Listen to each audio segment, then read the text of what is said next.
Welcome back to MGD 111. Today we're going to continue looking at our brush options here. We're going to look at what we call the history brush. Now it's not contained in the same little submenu as the brush and the color replacement and the mixer brush that we've used. It's a couple doors down here under its own little separate menu.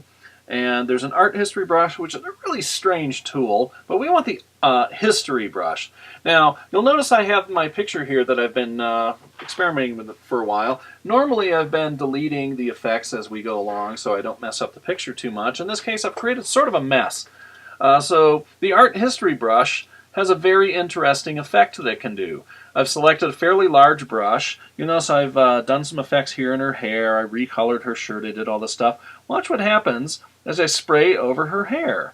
What's going on here? Well, basically what this is doing is it's deleting, it's erasing the history of what I've done to this picture.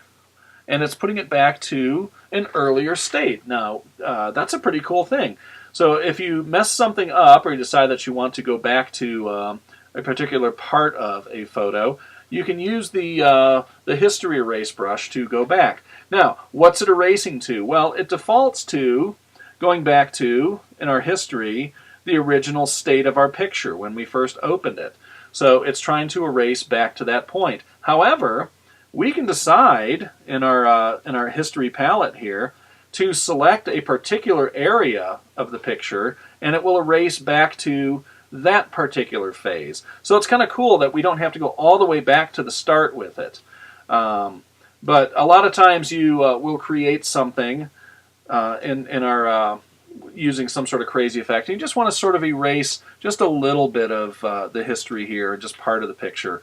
So the history brush is a really amazing tool for this sort of thing.